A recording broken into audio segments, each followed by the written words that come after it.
All right, y'all. Welcome back to another episode of hashtag CB99 Talks. This is episode 73. Of course, I'm Combo Breaker 99. All right, y'all, back with another one. Back again with a real quick episode here. Back quickly, back quick again with another episode. But yeah, man, I got a few different things I want to talk about here in the world of WMMA. Just wanted to discuss several topics today that I think really help build in the success of a fighter, and more specifically, WMMA fighters. Because let's be real, the women in the game, they have to work extra hard. They have to work extra hard in the octagon to get recognized.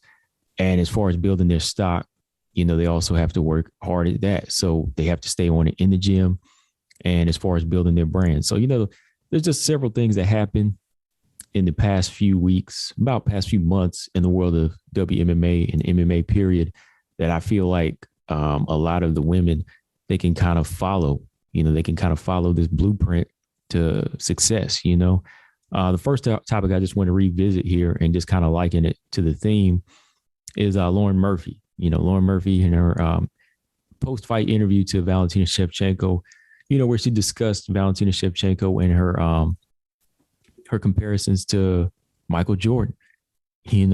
I want to just kind of go back and talk about that. So I pulled up the interview and just kind of go through some points there with y'all. Caitlin Chikagan, Caitlin Chikagan, she finally got her fight. She was on her Instagram kind of begging. She said she's been begging the UFC for a fight, and she got it. And you can kind of thank her social media for that. She has to thank her social media. And then I kind of want to segue that into another fighter that could kind of follow her blueprint. Carla Esparza. Carla Esparza is trying to play the waiting game right now. Dana White said that's not a good idea.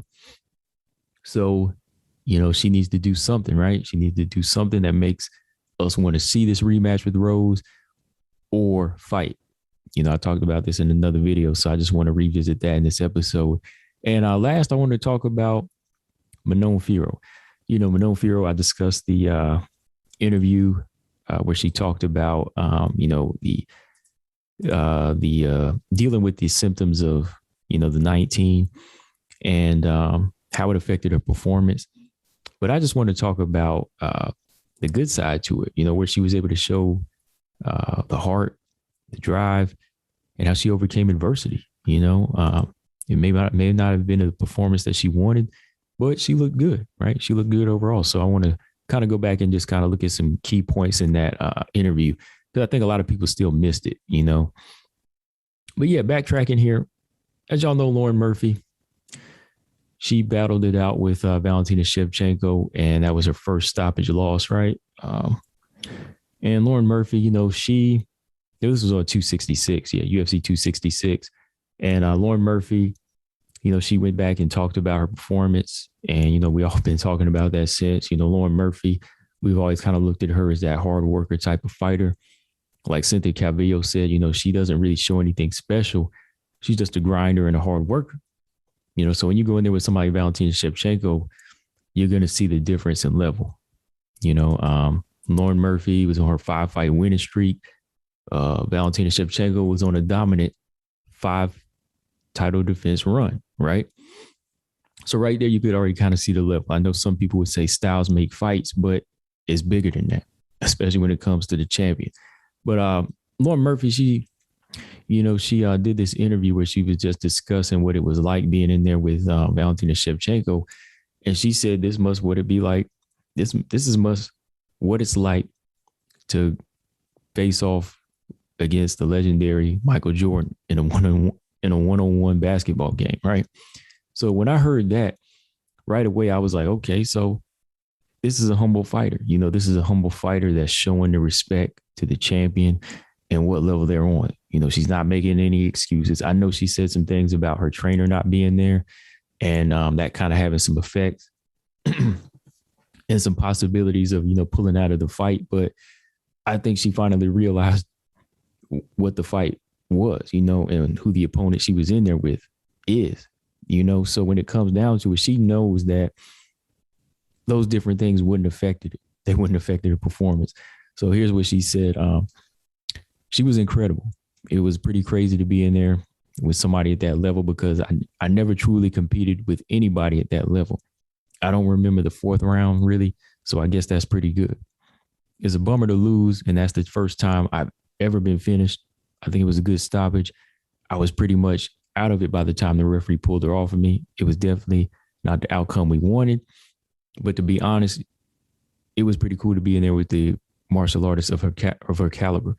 That's a pretty cool experience. That must be what it's like to play one-on-one with Michael Jordan, or how the guys feel when they're competing with Khabib, because it's like, holy ish, this girl is really on another level.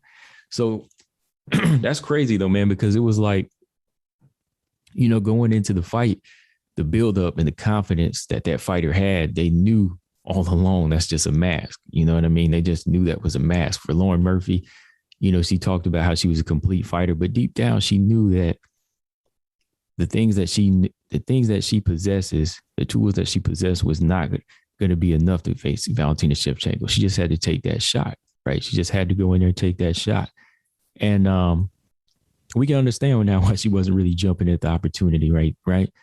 She wanted to get as many fights as she could. And, she was never really one that was really voicing like, give me that title shot. I want to beat Valentina up. I'm going to do this. I'm going to do that. She was never really one to do that because she knew what Valentina possessed. And lo and behold, when she got in there, it was everything she thought it was and then some.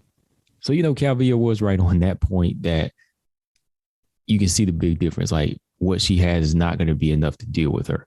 So with that just kind of shows you what some of these other women in the sport of WMMA, they have to do. Like, they have to earn this. They have to earn this type of respect. The level that these fighters at flyweight have to reach, they have to find some way to get to that point where Valentina Shevchenko is. That's the only way they're going to be a challenge for her or give her a tough fight or possibly beat her. It takes that work and that discipline in each discipline, if you know what I mean. It takes those 3 Ds I said, dominance, defense, and discipline, and that's a good way for, I think, fighters to really understand it, those 3 Ds. If they go back and listen to what Lauren Murphy said about this fighter, comparing her to Jordan, I think all these other flyweights, they have the same thing on their mind. They have to go back and say, Jordan, she's comparing Valentina to Jordan. Let me go back and, look at the tapes of Jordan, listen to his talk, look at his interviews, look at his practices, just see what he went through, his body language. Same thing, go with Valentina. Look at her post-fight interviews, her pre-fight interviews, her training, and look at the different things that she does. Those things that she continues to do, the things that she continues to do outside of the octagon is what makes her fights look the way they do, as easy as they do, And I know a lot of people, I have some people always disagree with me in videos saying I'm bigging her up too much as a champion, but no, like, she works hard as hell in these training camps for fights. That's why the fights look easy. Because she's doing everything she needs to do. I know it's a combination of that and some of these fighters are not really realizing what they need to do too. But Valentina is just showing you, look, this is the complete package right here. Some of these other fighters, they haven't reached that level because they don't put it all together like she does. Some of them have this, but some of them lack that. Some of them have a little bit of this. Some of them don't have that. Some of them have that, but some don't have this, So she has everything. That's why she's getting that respect. So if these fighters out here want to get it, they got to earn that respect. And by earning that respect, they got to work. And that one thing they really need to do too is to understand is the sacrifice. Sacrifice is a big part. You have to understand that some things do have to be put on hold if you want that belt. If not, you can expect to lose to the Bullet or whoever's behind her, or whoever's in front of her, any of those gatekeepers, you're going to lose. Because if you don't put some things on hold and sacrifice those things, then you aren't going to get the outcome that she has. Like, Valentina Shevchenko sacrifices a lot to get a lot. She sacrificed some major things to get where she is.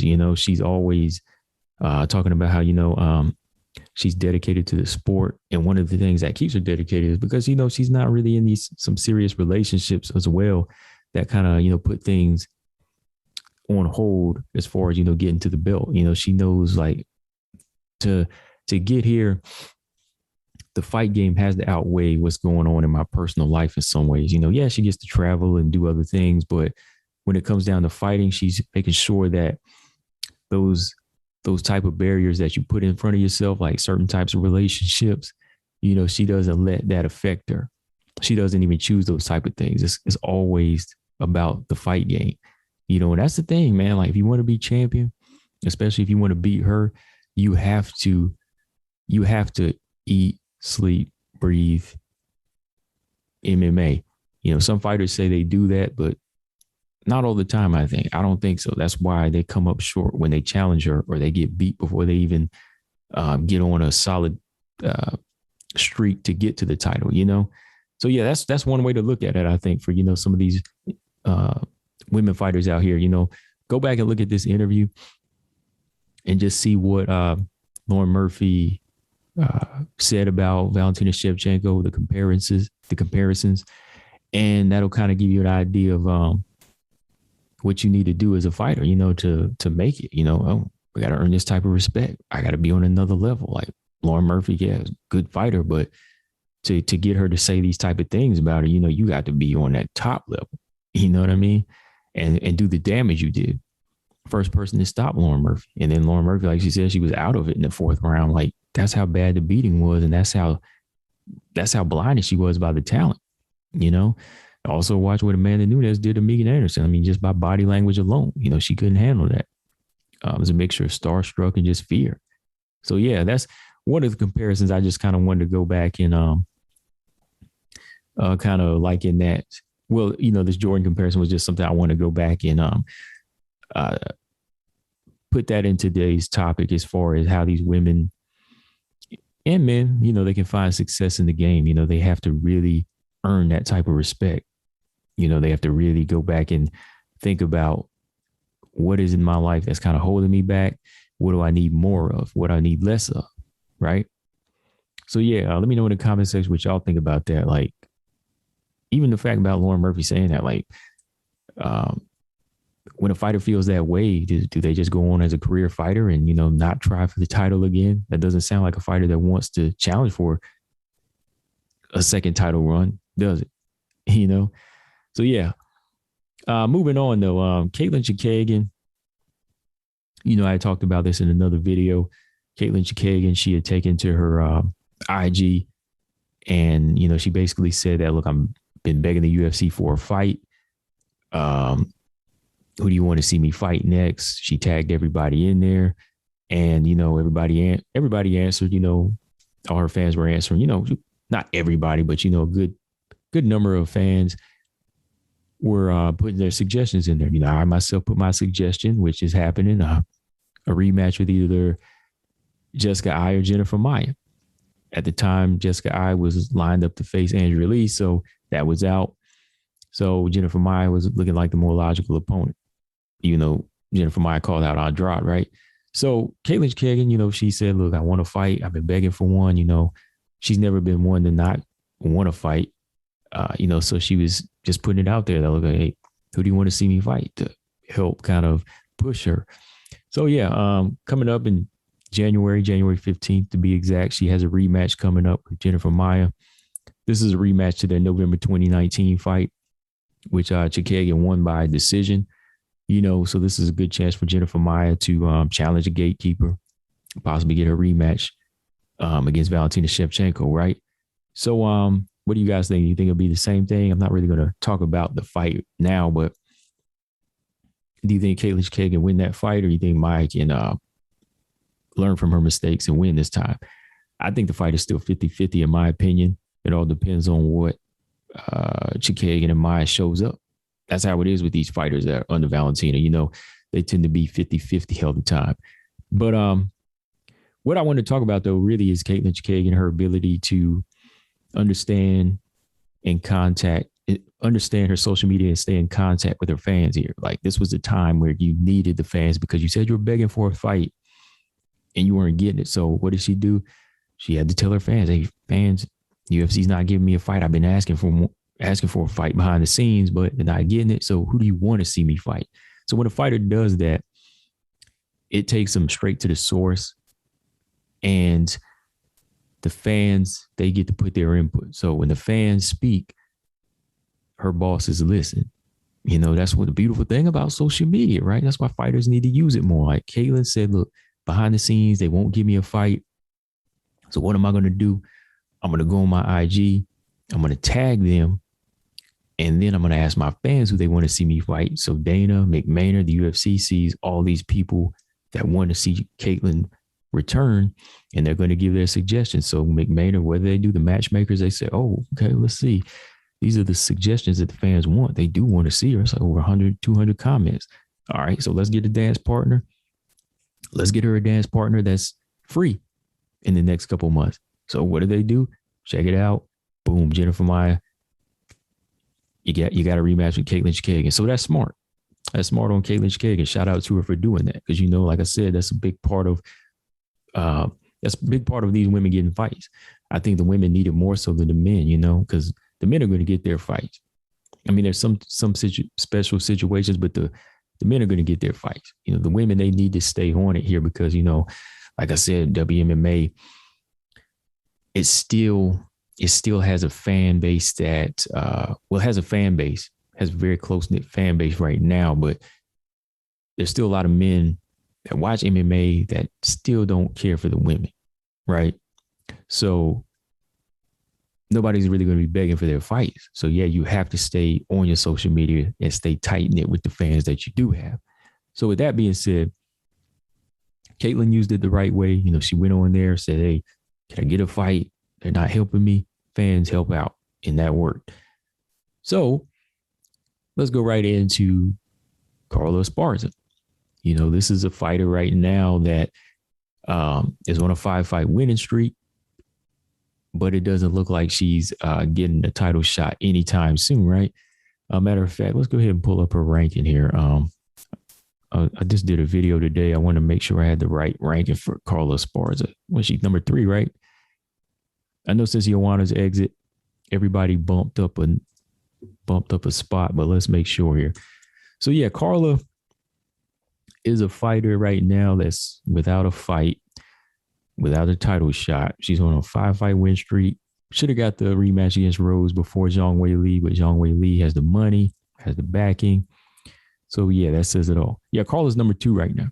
Carla's already up in number 2 with the exit of Joanna. So right now, Carla's doing a waiting game. You know, she says she wants to wait. She doesn't want to really put that in jeopardy and take on another fight, right? And Dana White, he responded. He said, that's not wise. That's not a wise thing to do. You know, he doesn't like for fighters to just sit out and think they can wait for a title shot, whether or not they're on a win streak or not. He said, you might as well take what's at your disposal at the time, and then eventually that can get you the title shot. But once again, she responded and said she's not going to do that. So if she's not going to do that, Carla needs to kind of follow the footsteps of Caitlin Chikagan here. Like, I've seen Carla's Instagram, you know, I follow it. And she's not really one to stay. Matter of fact, let's pull it up here. Like, she's not really one to interact too much with fans. You know, I know some people that have tried to get interviews with her. I haven't, but you know, some people have stated that they try to get interviews, and she doesn't really do too many. You know, she doesn't really do too many, which I think right there is a negative. Like I said, this is something that fighters, especially WMMA fighters, really need to make a practice of, you know, staying close-knit with their fan base. Because, you know, WMMA is not as big as regular MMA. It's not as big as the men. So these women, they have to stay tight-knit with the fans they do have. Now, Carla Esparza does have 159,000 followers, right? And, you know, she posts up a lot of fight work, her training and different things like that, you know, but when it's coming down to what she really needs to do in these times, she's not really doing it. Like, she's not really getting the whole backing of the fans. You know, I think Carla Esparza needs to reach out to her fans more and interact and just say, look, y'all got my back. I got your back. You know what I mean? Like, I'll do some interviews with y'all, and that'll keep y'all, that'll keep me in the loop. At the same time, I get to interact with, the people that respect me and are inspired by me, right? So with that, Carla right now, if she's going to do the waiting game, should be doing what Caitlin Kagan is doing. I mean, if she's not the aggressive type or the type to, use, a bunch of negative energy or just like beef type situations, she needs to at least keep her name in the mix of Rose and Zhang Weili right now, and that's why I was saying in a previous video I did when I was talking about Carla Esparza and why Dana White is giving her a hard time right now is because she's not really recognizable. Again, yeah, she has 159,000 followers, but it's not really like loyalty there, like loyalty like Zhang Weili has, or even like Rose has. She needs to be in there with the fans, always interacting. And in situations like this, when Dana didn't give her the rematch, she needed to reach out to the fans and say, yo, fans, did you want to see this rematch with Carla, with Rose Namajunas or not? And then tag Dana, tag Mick Maynard, tag the UFC. And then a whole bunch of people would have responded. And then Dana would have saw it. And he would have said, dang, okay, well, I'm still going to do the Zhang Weili rematch, but I got to guarantee that Carla Esparza has to get this next fight. I got to do that now because, look, there's a backing behind her, but the way she's moving right now, she's doing good things, of course. She's definitely doing good things as far as, improvement in the octagon. But as far as the outside part, the marketing part, and the business part, I think she really needs to be more hands-on with it, with the social media, and more hitting the source, which is her fan. You hit that source, they'll have your back. Fans will have your back all day if you interact. And if you do that, that'll probably guarantee her to get the rematch. But now I don't know. Like Zhang Weili, okay, she was definitely going to get it. Money, country, period, right? But now I don't even know if Carla's going to be second in line at number 2, right? Joanna wants to come back in March or April, from my understanding from her interview. So if that happens, they might make Carla and Joanna fight. Joanna voiced opinion in that fight. I don't know why. For Joanna, it doesn't sound right. But I mean, Carla wanted to get back with Joanna, okay. But for Joanna, why would you want to take an easy fight like that when there's Marina Rodriguez? Anyways, Carla might not when there's Marina Rodriguez. Marina Rodriguez 3-0 in 2021, and she's looking good, and she brings excitement. So Dana might just do it out of spite. He said, Carla, okay, you want to sit back and wait? All right, I'm going to get the active girl. I'm going to get the active contender. Marina might jump ahead. Marina already said that, hey, if I get it, sorry, Carla. You know what I mean? It ain't like she says Carla deserves it, but she's not going to like pass up the opportunity, right? So that's something that she has to look at. Carla's got to start looking at this social media thing as a weapon here to get a fight that she solely wants. So I said in my previous video, what Carla needs to do right now is post up a picture of her and Rose in that fight 7 years ago. Even if it was 7 years ago, just post that picture because it's going to rile up some Rose fans. You know how the Rose fans are. The Rose fans are going to get riled up, right? And when they see Carla Esparza, submitting her in the 3rd round 7 years ago, 2014, for that inaugural strawweight championship belt, it's going to make them feel a certain way. And then the Carla fans are going to say, oh, wow, I remember that. Yeah. And under that picture, Carla needs to say, who wants to see this fight again? Who wants to see us run it back? Do you think the outcome will be the same? Will history repeat itself? At UFC, at Mick Maynard, at Dana White. And I guarantee you, if she does that, fans are going to respond. Dana's going to see it. And then they're going to make that rematch for sure. If Rose beats Zhang Weili, that is, So it's right there. It's all right there for Carla Esparza. So like I said, it's not like we saying Carla needs to do anything ignorant, like name calling or, saying Zhang Weili sucks or Rose sucks or I beat her 7 years ago. Watch me do it again. I mean, she could say that. Like, yeah, I could beat her again. But just post up the picture to kind of stir up some stir up the pot and, ruffle some feathers. Matter of fact, I said the one thing she needs to do is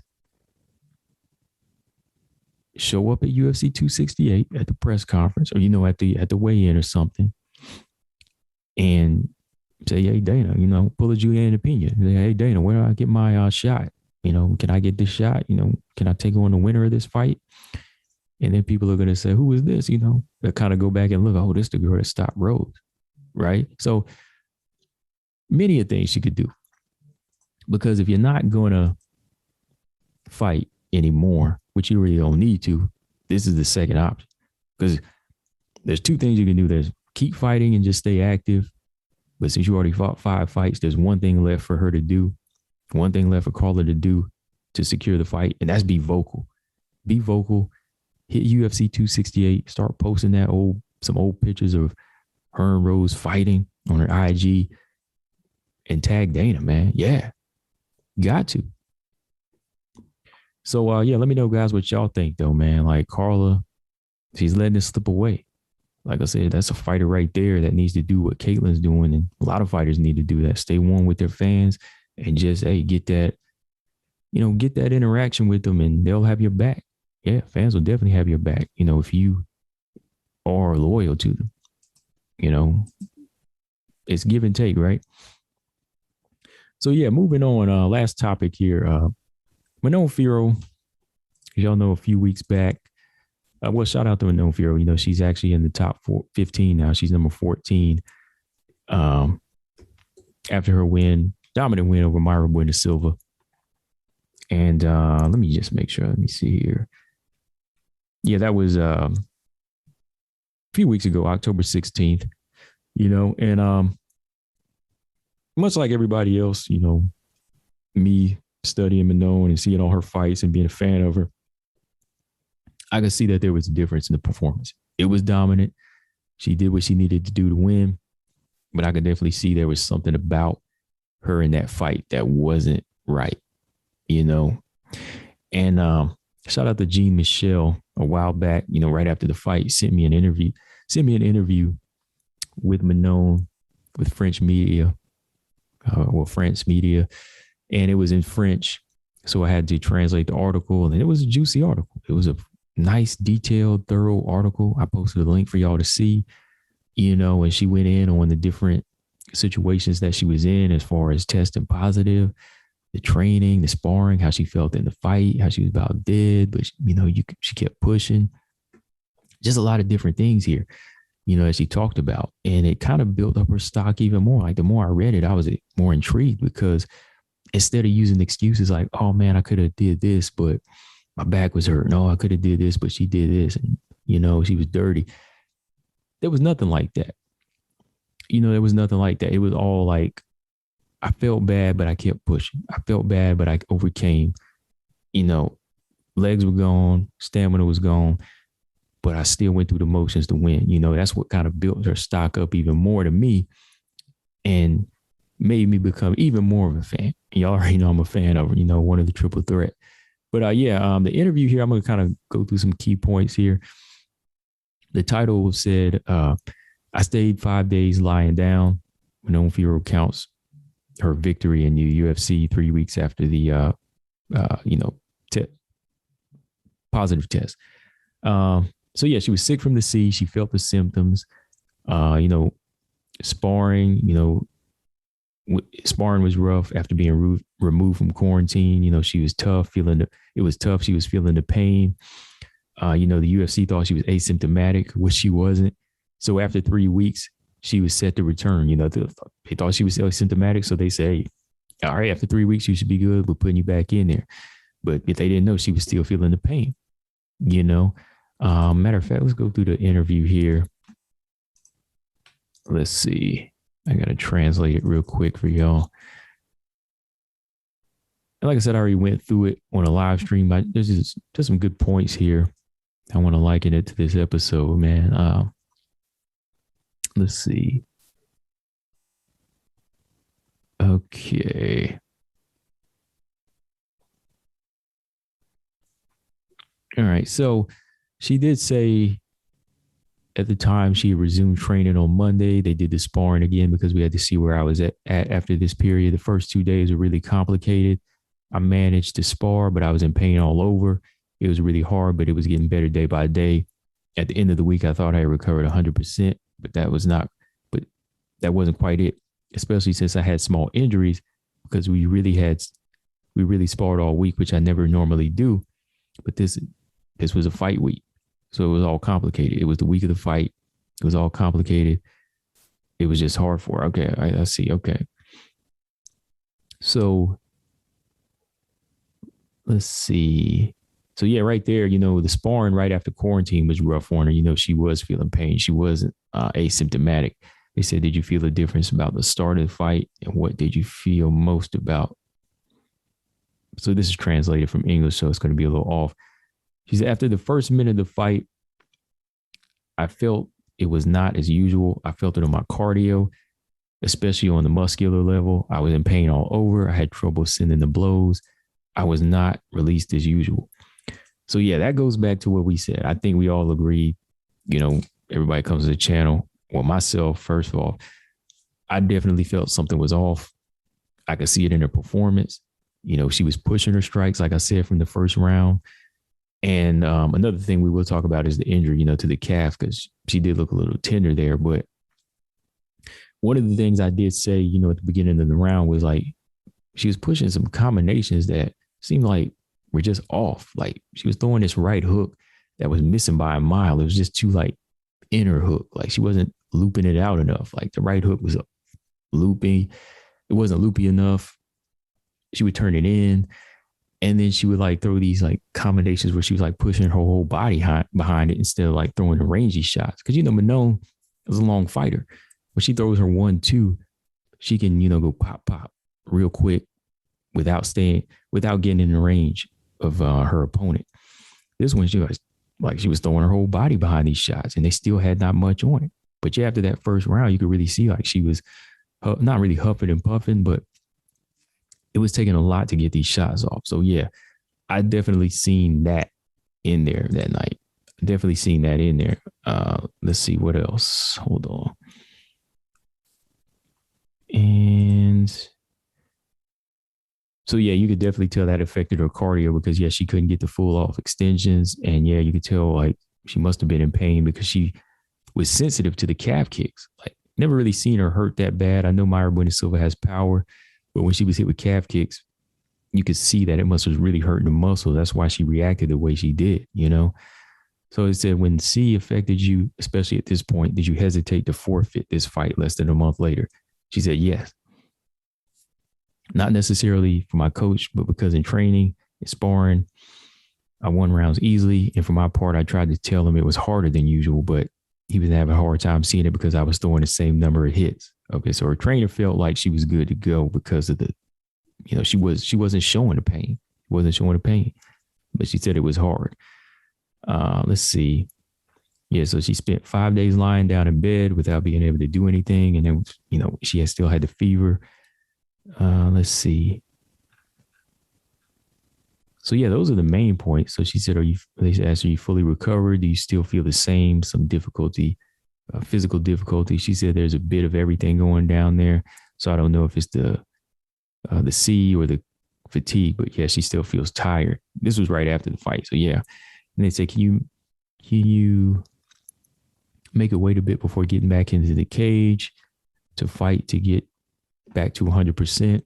She said, it's a bit like that. Yes, there I think I will really rest.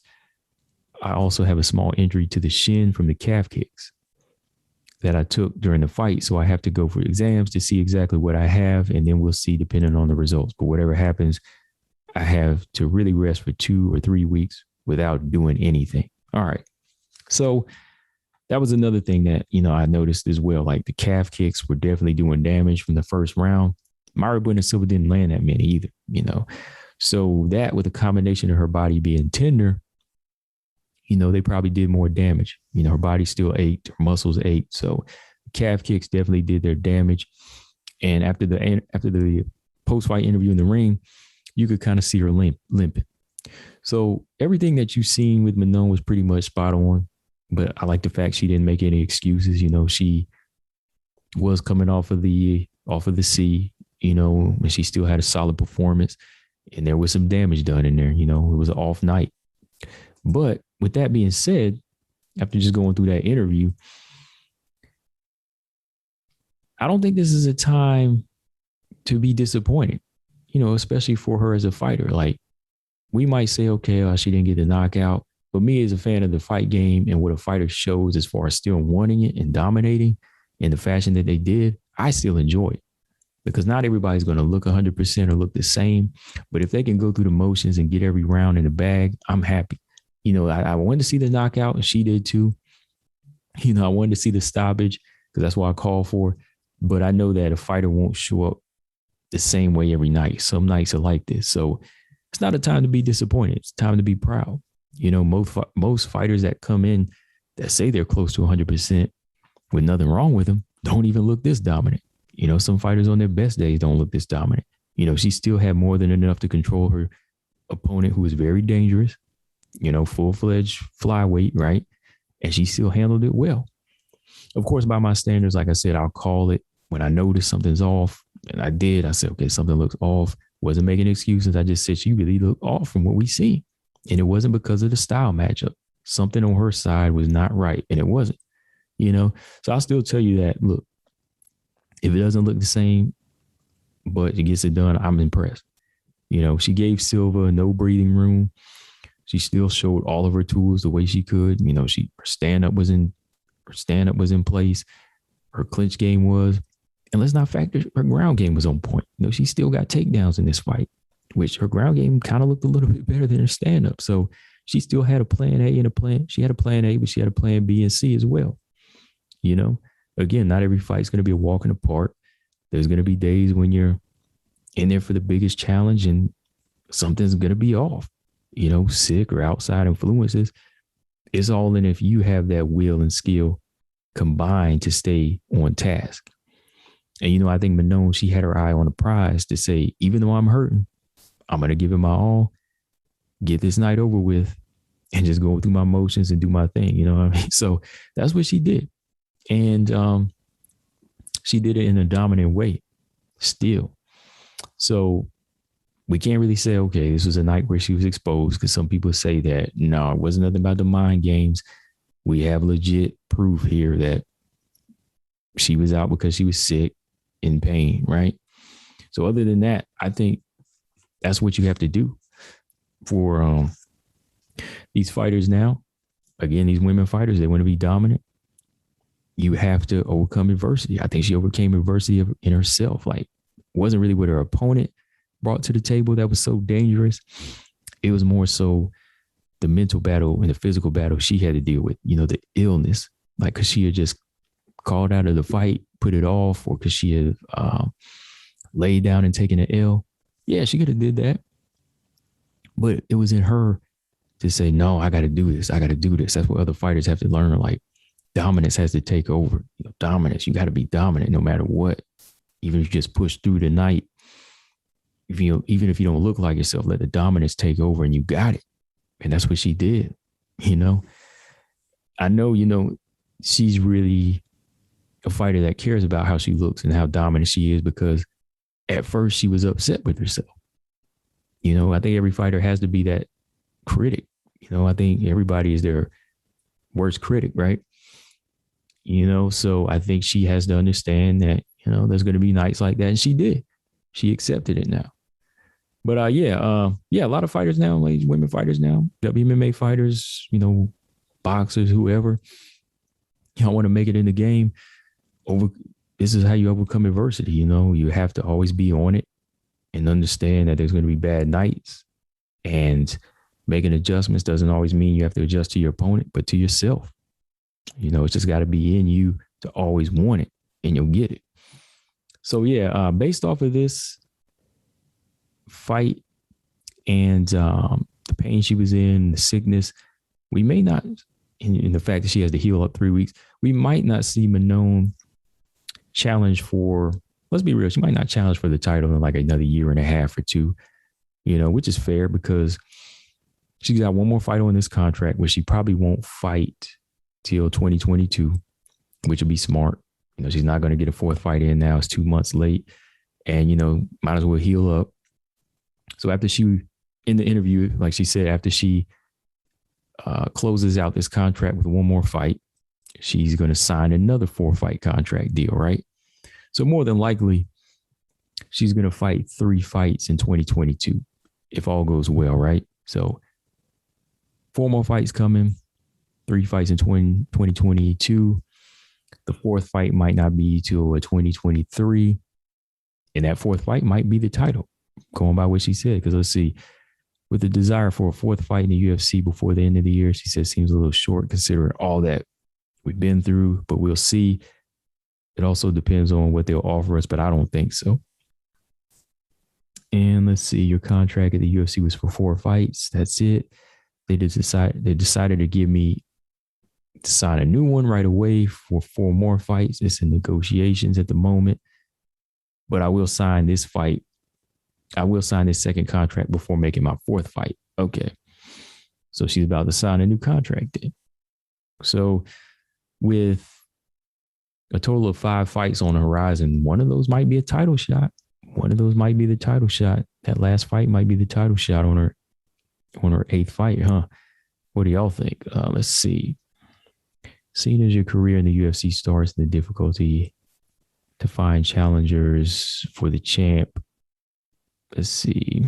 Who has cleaned up the category a little. The UFC speaks to you already of an opportunity for the belt during the second contract. Yeah, so she says starting to be in discussions. Don't have the second contract in hand, but it might appear on that. So wow, she might be having the title. I guess, you know, when that contract comes out, one of them is going to be guaranteed a title shot in some cases, I guess. Correct me if I'm wrong. So she's probably going to see it on there like the 7th or 8th fight is going to be the title shot. Dang. Okay. And she is in number 14 now, so we'll see. We shall see. Let's see what else. Do you already feel ready for such a challenge? She said, today I am not necessarily ready, but in 3 to 4 fights, yes, I need to accumulate some more experience. Right, exactly. That's respect right there. She didn't try to say I'm ready now or I can beat Valentina now. 3 or 4 more fights. She wants to accumulate UFC experience. I respect that. Yeah. So before we get out of here, let's just look too as well. Like at number 14 now, who could she take on? Let's see. At number 14, climbing that ladder, like I said, she could fight Jessica Eye. When Jessica Eye heals up, you know, Jessica Eye had to pull out of her Andrea Lee fight because she had some type of bad allergic reaction. So there's that fight. The winner of Andrea Lee Calvillo, the winner of Grasso Viviana Araujo, the winner of Taylor Santos versus JoJo, the winner of Caitlin Chikagan versus Jennifer Maia, because everybody is booked right now. Roxanne, as I've heard, right as of this moment, Roxanne is in talks to fight Casey O'Neill in either January or February. So that's another fight that's out. So yeah, she's gonna climb the way up the rankings. You know, 3 to 4 more fights. Yeah, she's gonna be waiting for the winner of several of these matchups. So let's be real. At number 14, she'll probably be fighting somebody from 6 through 13, right? Macy's taken by Aaron Blanchfield. Yeah, everybody's pretty much taken right now. Yeah. So 2022 is going to hold the cards. It holds the cards right now. So yeah, man, shout out to Manon Fiorot. Like I said, I just want to go back and revisit this interview here and just talk about how she overcame the adversity and how impressive that is to just go through it and say, look, this is part of life. There's no excuses.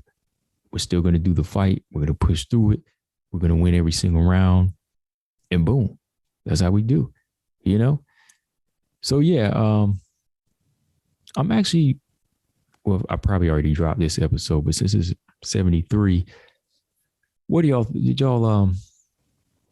are probably already answered by now because that episode is going to be out. 72 is a quick one where I just talked about Joanna in her recent interview with Ariel Helwani on MMA Hour. And, you know, Joanna was kind of talking about She didn't care about being taken out of the rankings. Every other fight was pretty much stupid. They were just offering her stupid matchups. So I was like, stupid. I said, stupid. Come on. Like, there's nothing but good fights there, right? So to get to her point too, I guess we can say that,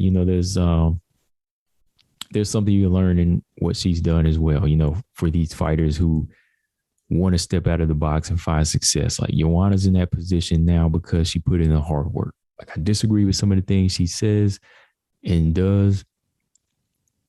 Some of the things that she's been doing. I disagree with as of now, but she has laid that foundation to call the shots in a way. I mean, she's still in a position where she doesn't really have to come back and fight. She wants title shots, but if she doesn't get them, she doesn't have to come back, right? Because she's got money outside of the octagon, right? And that's why I said, going back to what I said in the intro, the importance of building your brand and staying on it,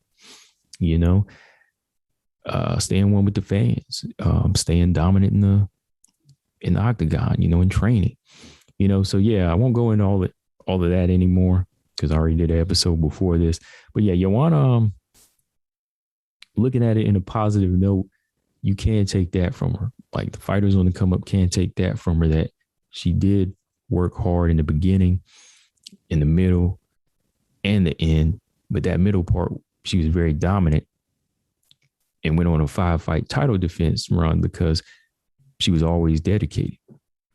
So that's what these fighters now need to do if they really want to step out of the box, be dominant in the gym, be interactive on your social media, push yourself. Don't expect your company to do it just because you work for Bellator or UFC or Invicta. Doesn't mean that you don't have a voice. Like just because you're signed under a contract doesn't mean you can't go on the IG and say, hey, I can't get a fight. Your fans, who do you want to see me fight? Or you can't go in there and say, hey, well, Dana, I want this fight. McMaynard, I want this fight. You can get on there. You can do it. That's why I say, like, these fighters, they complain about pay, but maybe to a certain extent there is an issue with pay. But if you do some smart things with your money and your opportunities, you can build it yourself, because you can't expect them to give you lottery money. This ain't boxing. Dana's not going to give you $10 million a fight, or even $1.5 million a fight if you're like number 15. You got to take what you get, start stopping some people, get some stoppage bonuses. You know what I mean?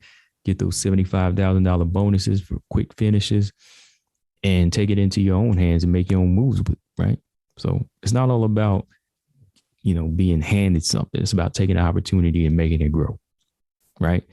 So yeah, that's my final thoughts, y'all. Feel like this was a good episode.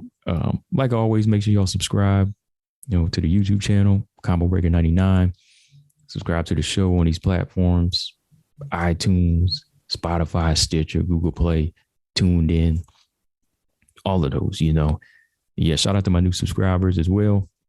And, just leave some comments in the comment section about what I talked about.